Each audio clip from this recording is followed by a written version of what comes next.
오늘 하나님이 우리에게 주시는 말씀은 신약성경 데살로니가 전서 5장 16절로 18절입니다. 데살로니가 전서 5장 16절로 18절 제가 봉독하겠습니다.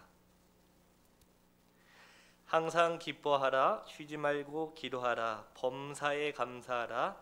이것이 그리스도 예수 안에서 너희를 향하신 하나님의 뜻이니라. 아멘. 오늘 읽은 본문 앞단락에서 바울은 데살로니가 성도들에게 교회의 지도자들을 어떻게 대해야 하는지 권면합니다. 성도들은 교회 지도자들이 교회를 위해 어떤 일을 하고 있는지 알고 그들을 가장 소중히 여기라고 권면을 하죠. 교회의 지도자들은 주님 안에서 성도들을 다스리며 권면하는 일을 해야 한다고 합니다. 이어서 바울은 성도들이 서로를 대할 때 어떻게 대해야 하는지 권면하죠. 성도들은 게으른 자들을 권계하고 마음이 약한 자들을 격려하며 힘이 없는 자들, 연약한 사람들을 도와주라고 합니다. 믿음이 강한 사람들이 믿음이 약한 자의 약점을 담당하면서 믿음이 약한 성도들을 세워나가야 한다고 하는 것이죠. 중요한 것은 그들을 대할 때 오래 참으라고 권면합니다. 그런가 하면 15절에서 바울은 교회 밖의 사람들, 외부의 사람들을 어떻게 대하라고 권면합니까? 성도들은 악을 악으로 갚지 말고 서로에게 그리고 모든 사람에 대해 선을 추구할 것을 권면합니다. 이렇게 바울은 성도 상호 간의 책임을 권면한 후에 오늘 본문에서 성도들을 향한 하나님의 뜻이 무엇인지 분명하게 밝히고 있습니다. 제가 대학생이었을 때 한 2번 정도를 전도를 받아봤어요. 처음에는 친구랑 이렇게 캠퍼스를 지나가고 있었는데 아주머니가 이제 다가오시더니 저랑 친구를 부르셨어요. 그러면서 예수님을 믿으라고 하시더라고요. 그래서 저희는 신학생입니다 이렇게 말을 했어요. 그러자 아주머니가 뭐라고 하신 줄 아십니까? 거짓말하지 말라고 이렇게 말하시는 거예요. 복음을 듣기 싫어서 아무리 복음을 듣기 싫다고 신학생이라고 거짓말까지 하냐고 이런 말을 하시는 거예요. 그래서 저랑 제 친구는 충격을 받았어요. 야, 우리가 예수 믿는 사람처럼 안 보이나 보다. 우리가 그동안 어떻게 살았는지 한번 돌아보게 되는 계기가 됐습니다. 그리고 이제 시간이 지나서 2번째 전도를 받아봤어요. 이번엔 어떤 자매가 이제 저한테 다가와서 혹시 시간이 되시면 복음을 들어보지 않겠냐고 물어봤어요. 그 당시 이제 학교에 이단들이 많이 활동을 하고 있어서 저희는 누가 이제 복음을 전하면 이제 경계를 합니다. 아, 신천지인가?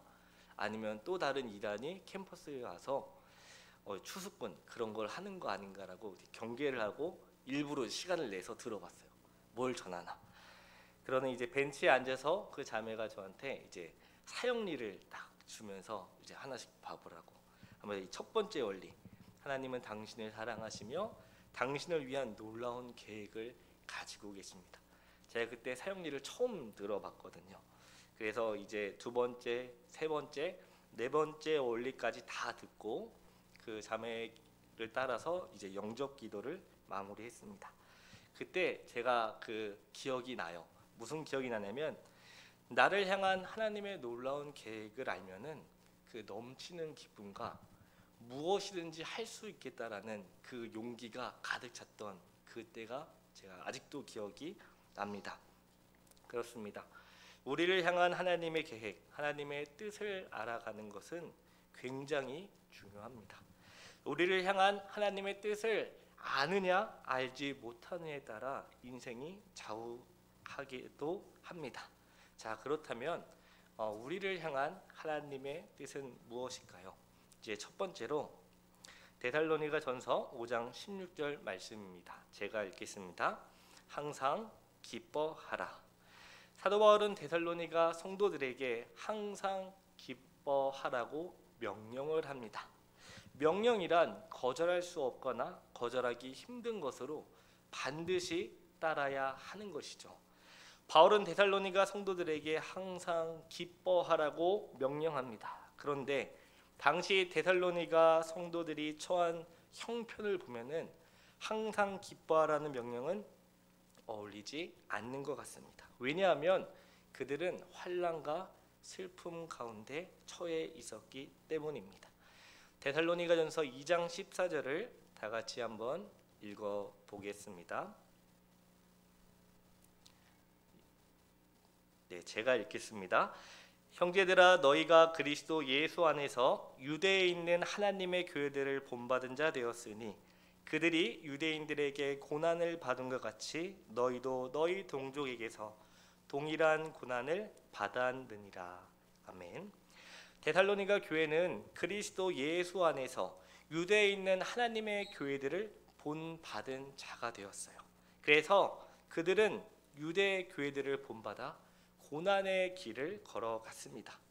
유대 교회들이 유대인들에게 핍박을 받은 것처럼 데살로니가 교회들은 자신의 동족으로부터 예수님을 믿는다는 그 이유로 핍박을 받았습니다. 그런가 하면 데살로니가 교회는 슬픔에 처해 있었습니다. 데살로니가전서 4장 13절 말씀, 다 같이 읽겠습니다. 형제들아, 자는 자들에 관하여는 너희가 알지 못함을 우리가 원하지 아니하노니 이는 소망 없는 다른 이와 같이 슬퍼하지 않게 하려 함이라. 사도 바울과 그 일행이 데살로니가 교회를 떠나고 교회 내에 죽음에 이른 자들이 생겼죠. 이로 인해 데살로니가 성도들은 슬픔에 잠기게 되었습니다. 이처럼 데살로니가 교회는 환난과 슬픔으로 기쁨을 상실할 위험한 지경에 있었습니다. 일반적으로 사람은 기뻐할 수 있는 일이 생활 속에서 발생할 때 기뻐하게 됩니다. 반대로 일상생활 속에서 기뻐할 수 있는 일이 없고 고난과 핍박이 생긴다면 기뻐할 수 없게 되는 것이죠. 그런데 사도 바울은 항상 기뻐하라고 명령합니다. 어떤 형편에서든지 기뻐하라고 명령하는 것이죠. 그렇다면 바울은 왜 항상 기뻐하라고 명령했을까요? 어떻게 하면 그 슬픔과 환난 가운데서도 기뻐할 수 있을까요? 로마서 8장 17절 말씀, 제가 읽겠습니다. 자녀이면 또한 상속자 곧 하나님의 상속자요 그리스도와 함께한 상속자니 우리가 그와 함께 영광을 받기 위하여 고난도 함께 받아야 할 것이니라. 아멘. 성도들이 항상 기뻐할 수 있는 이유는 우리가 예수님과 연합되었기 때문입니다. 예수님과 연합된 성도들은 예수님이 그의 죽음과 부활을 통해 성취한 모든 것을 소유한 사람들입니다. 성도들은 어떤 사람입니까? 그리스도 안에서 구원을 얻었고 예수님이 이루신 모든 성취를 소유하고 사는 사람들이기 때문에 항상 기뻐할 수 있다라고 말씀드릴 수 있습니다. 자, 그렇다면 두 번째로 우리를 향한 하나님의 뜻은 무엇일까요? 데살로니가전서 5장 17절 말씀 제가 읽겠습니다. 쉬지 말고 기도하라. 사도 바울은 항상 기뻐하라고 말한 다음 곧바로 쉬지 말고 기도하라고 명령을 합니다. 성도들의 기쁨은 스스로 만들어내는 것이 아니라 하나님으로부터 온 것이기 때문이죠. 이 기쁨은 성도들이 무엇을 하여 그 결과로 얻어지는 것이 아닙니다. 성도들이 기쁨을 얻기 위해서, 참된 기쁨을 얻기 위해서는 항상 하나님을 의존해야 한다는 것을 말합니다. 그래서 바울은 쉬지 말고 기도하라고 명령합니다. 찬송가 361장 1절의 가사를 보시면 제가 읽어드립니다. 기도하는 이 시간 주께 무릎 꿇고 우리 구세주 앞에 다 나아가네. 믿음으로 나가면 주가 보살피사 크신 은혜를 주네. 거기 기쁨 있네. 기도 시간에 복을 주시네. 고난 내 마음 속에 기쁨 충만하네. 이거를 제가 한번 불러보겠습니다. 기도하는 이 시간 주께 무릎 꿇고 우리 구세주 앞에 다 나아가네. 믿음으로 나가면 주가 보살피사 크신 은혜를 주네. 거기 기쁨 있네. 기도 시간에 복을 주시네. 고난 내 마음 속에 기쁨 충만하네. 혹시 여러분 가운데 감당할 수 없는 고난과 슬픔 가운데 처하신 분이 계십니까? 더 이상 기뻐할 수 없는 절망 가운데 계십니까? 그렇다면 이 가사처럼 주님 앞에 믿음으로 나아가시길 바랍니다. 우리가 믿음으로 주님 앞에 나아갈 때, 그러니까 쉬지 않고 기도할 때에 하나님은 우리에게 기쁨으로 충만하게 채워주실 줄 믿습니다. 그리고 세 번째, 우리를 향한 하나님의 뜻은 범사에 감사하라입니다. 항상 기뻐하고 쉬지 말고 기도하면 범사에 감사할 수 있게 됩니다. 다르게 말하면 범사에, 그러니까 모든 일에 감사하지 않으면 항상 기뻐할 수 없고 쉬지 않고 기도할 수 없게 됩니다. 그래서 바울은 세 번째로 범사에 감사하라고 명령합니다. 윌리엄 핸드리스는 이렇게 말하는데요. 감사 없는 기쁨은 천한 웃음에 지나지 않고 감사 없는 기도는 기도의 날개를 부러뜨리는 것과 같다. 그래서 바울은 범사에 감사라는 말로 세 가지 명령을 끝맺는다라고 합니다. 마지막으로 우리는 왜 모든 일에 감사해야 할까요? 이것은 그리스도 안에서 너희를 향한, 우리를 향한 하나님의 뜻이기 때문입니다.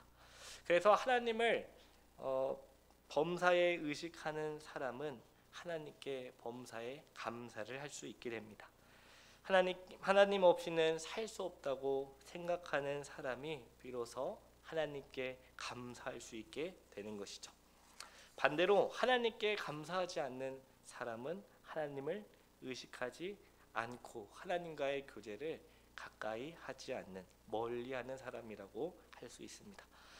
바울은 항상 기뻐하라, 쉬지 말고 기도하라, 범사에 감사하라는 명령을 실천하는 것이 나를 향한, 우리를 향한 하나님의 뜻이라고 분명히 말하고 있습니다.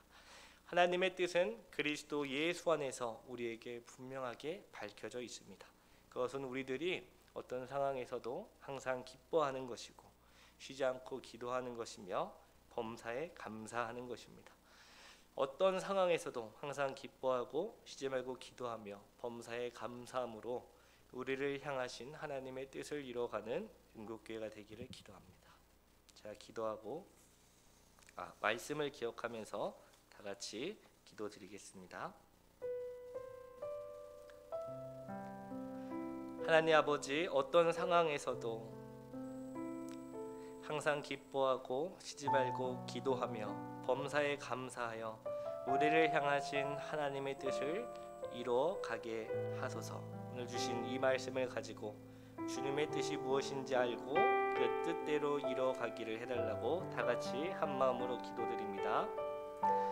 거룩하신 하나님 아버지, 우리를 향한 하나님의 뜻을 분명히 알려주시니 감사합니다. 항상 기뻐하고 쉬지 말고 기도하며 범사에 감사하라 하신 그리스도 예수 안에서 분명하게 밝혀주신 그 하나님의 뜻을 이제 알아서오니 내 삶 가운데 행하게 하옵소서. 그리하여 우리를 향하신 하나님 뜻을 알아가면서 하나님께 영광이 되게 하시고 하나님이 우리의 기쁨이요 하나님이 우리의 전부이며 하나님이 우리의 모든 것이 된다라는 우리 모든 이들이 될 수 있도록 하나님 도와주시옵소서. 주님, 항상 기뻐하지 않고 쉬지 않고 기도하지 않으며 범사에 감사하지 않으면 우리는 하나님을 기쁘게 할 수 없고 하나님의 뜻을 제대로 알아갈 수 없음을 고백합니다. 오늘 가르쳐 주신